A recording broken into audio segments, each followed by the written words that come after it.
Thank you, Mr. President and members.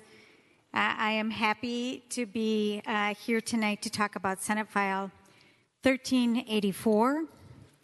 1384 is the Nurse and Patient Safety Act. It replaces the Keeping the Nurses at the Bedside Act that essentially passed away a little earlier this evening. Before I talk about this legislation, I want to say a significant number of thank yous. The work that we have done on this legislation mirrors what we have been doing together all session, making significant, transformative change for the people of Minnesota, and none of us does that by ourselves. And this work, of course, the bill before us, when you see it, is not something new, but instead a skinnied down version of what we have been working on in both bodies all session.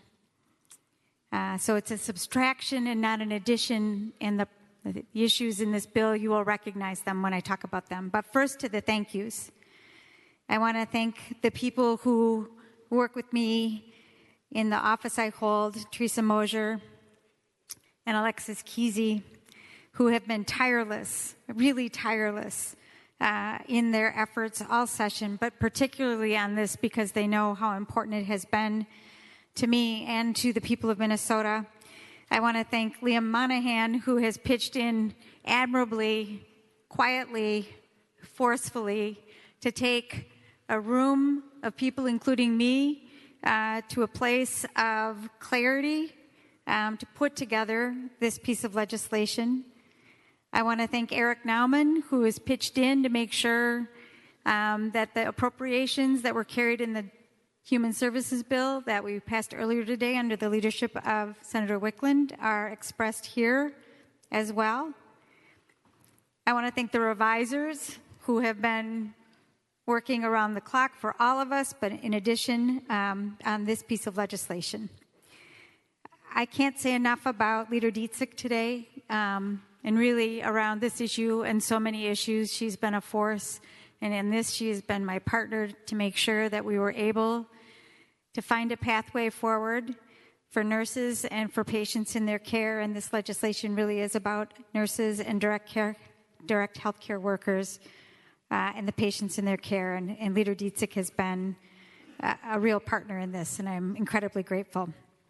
My colleagues on the conference committee, Senator and registered nurse Liz Bolden, and Senator Abler, former representative, now Senator Abler, who has been true to his word, a creative partner, a problem solver, and this legislation is stronger because of his input. I want to thank the co-authors on this legislation. I want to thank Senator Wickland for carrying these provisions in the Human Services and the Health and Human Services Conference Report until we pulled them out.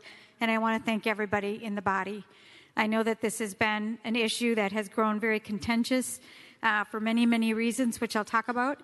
But you've stuck with me, you've supported me, you supported this effort. That's important to me, it's important to the nurses, but most importantly, it's important to Minnesotans who one day will be patients in the care of registered nurses and direct care workers. It's also important to note my brothers and sisters in labor, SEIU Healthcare, AFSCME Council 65, the AFL-CIO, and of course the registered nurses who have been fighting for this for so many years. I want to thank people for their care, especially the nurses, for their fight, and for never quitting and never, ever walking away from patients or the people in your care. And it's why we're here tonight, because you insisted and you kept pushing and reminding us that our job here is to solve problems and to build a future for the people of Minnesota. Senate File 1384 is not going to solve in the way that we conceived the nurse staffing crisis that we're experiencing in our hospitals. And I just need to be really honest about that. We came to fight for that. We didn't win that fight. But we won something important for the nurses. Important provisions that were carried in this bill in Canaba are now in this bill. And that includes loan forgiveness for people who are studying to become registered nurses. And you all know, we all know, there aren't enough nurses. And we need to keep preparing nurses to come in, especially because we know what nurses are experiencing in our hospitals in the practice of nursing means they come into the practice, but they leave too quickly. And it's one of the reasons why we have a shortage of nurses practicing in our hospitals right now. So loan forgiveness to make sure that there are people able to come into the practice is important. And this bill carries child care support for the people who are deciding to move from being nursing assistants to registered nurses or licensed practical nurses. That's important support for them. There is an analytical study that will be conducted by an independent study along with the Department of Health to understand why and how many nurses are leaving the bedside. Nurses have been telling us for a very, very long time that they're leaving the practice of nursing because of the moral injury that they're experiencing because of short staffing. They've shown up with stacks and stacks of concern for safe staffing. They've told us their stories over and over and over again. And I think one of the most painful parts of this debate in the last couple of weeks is that they're not sure we're hearing them, and they're not sure that we believe them. And they aren't giving up.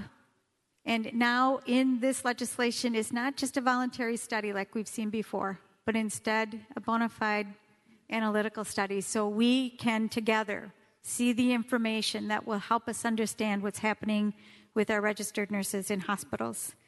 And last but not least, and probably the most important provision, is the workplace violence prevention portions of this legislation that have been carried in the Keeping the Nurses at the Bedside Act all the way through.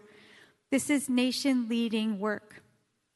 It's powerful because we know, especially since the pandemic, that registered nurses are getting hurt on the job. They're getting beat on the job. That's true for LPNs, that's true for direct care workers, and sometimes it's impacting patients. And so there's an important body of work here to make sure that we're making our hospitals as safe as we can for that practice of nursing. I'm really proud of that. It's important. So this is not where we started. It is not all that we wanted.